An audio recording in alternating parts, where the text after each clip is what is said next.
Hey, what's going on everyone? My name is Aaron. In today's video, we're going to be talking about the latest price movements for Dogecoin, specifically its recent price decline. I'll be sharing some reasons behind this decline, and I'll share some forecasts for Dogecoin's price moving forward. If you enjoyed the content, please leave a like on the video, subscribe to the channel, and let's get right into it. Okay, so for those of you who don't know, Elon Musk, one of the most outspoken proponents of Dogecoin, recently got the opportunity to host Saturday Night Live.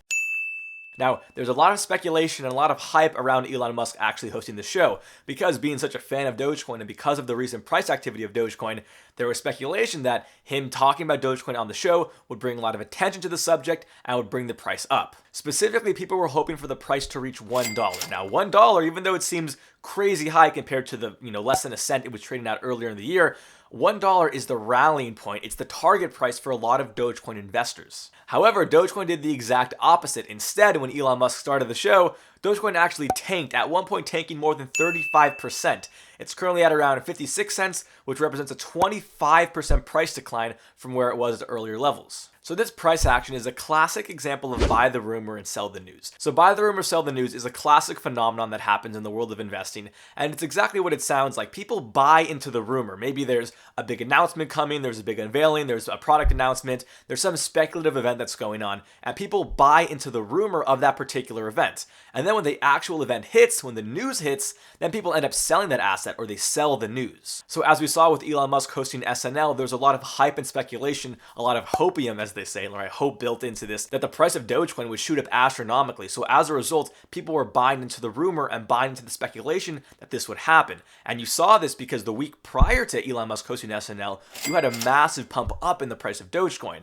However, when he actually started hosting the show, people then sold the news, they sold what was actually going on, and the price decreased. Okay, so now let's talk about some predictions and some risks going forward. So the number one question people have is Dogecoin going to recover from this? Is it going to charge back up and get on that grind all the way back up to $1? And this is definitely possible. We have to remember the situation Dogecoin was in prior to its fall, or right before SNL. And that has to do with this idea of peak media. Peak media just refers to the peak amount of media attention and focus on a particular asset. Okay, so a great way to understand this idea of peak media is to think about GameStop. So what we saw in late January was this idea of peak media, where literally every single news outlet, you had TV stations, YouTube channels, Instagram pages, Facebook, everywhere you looked, people were talking about the sensation of GameStop and the massive short squeeze it was experiencing. And ever since hitting that peak media and that peak attention, the stock has really just traded down into the side and kind of just fizzled out. So the reason I bring this up is we have to think, did Dogecoin hit peak media? Was the hype around Elon Musk and SNL, was that peak media for Dogecoin? Is there no other large enough catalyst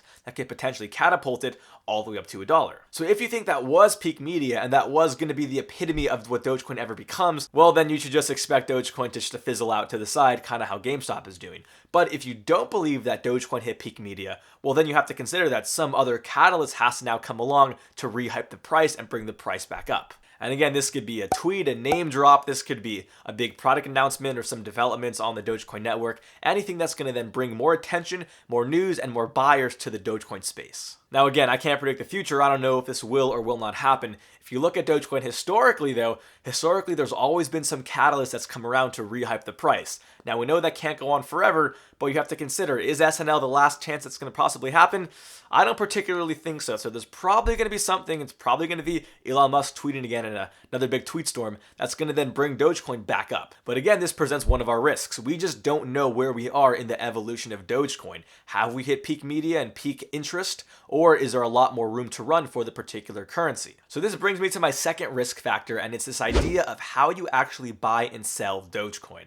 Now, if you're anything like the average person, the average retail investor, you buy and sell Dogecoin on Robinhood. Now, this is key because when you buy cryptocurrency on Robinhood, you don't personally own the coins that you're purchasing. Robinhood owns the coins, and then when you want to sell the coins, well then Robinhood sells the coins on your behalf. But you don't actually own the coins personally. Now this is really important because when you don't own your own coins, you're left up to the whims of Robinhood when it comes to their ability to actually buy and sell those coins for you. Now I know what you're thinking, so what if Robinhood technically owns the coins? At the end of the day, if I want to buy or if I want to sell, Robinhood does it on my behalf. It doesn't really make a big difference.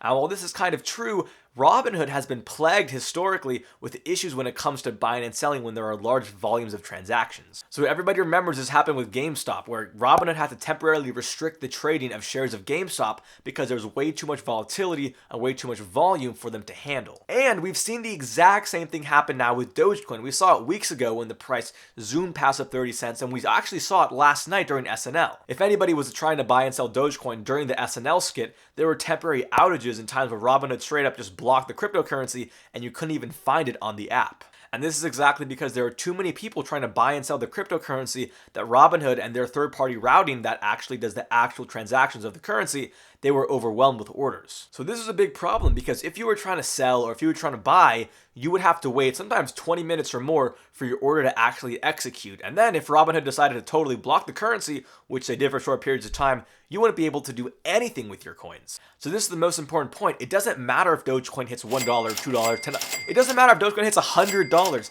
None of that matters if you can't actually sell your coins, which is a big potential when you have Robinhood restricting trading. Again, if you can't sell your cryptocurrency because Robinhood's third-party system is overwhelmed with orders, well then at the end of the day, it's just numbers on your phone because there's nothing actually behind it because you can't actually sell your coins. So this has been my thought process, especially after witnessing the events during SNL when Robinhood restricted trading. I've come to the conclusion that when it comes to Dogecoin, everybody's been gunning for that $1 price point. A $1 Doge everybody wants. They've wanted it since it broke, 1 cent. But here's the problem. When Dogecoin approaches $1, my fear is that there's going to be so many people who have been holding on until $1. They've been holding, and now they want to cash in. That there are going to be so many people attempting to sell when Dogecoin hits $1, and right before it hits $1 specifically, that Robinhood, the main platform where people actually buy and sell Dogecoin, is going to be so overwhelmed with orders that no one's actually going to be able to get their orders through. So what you might end up seeing is people who've been holding for a long time, waiting to cash in at $1.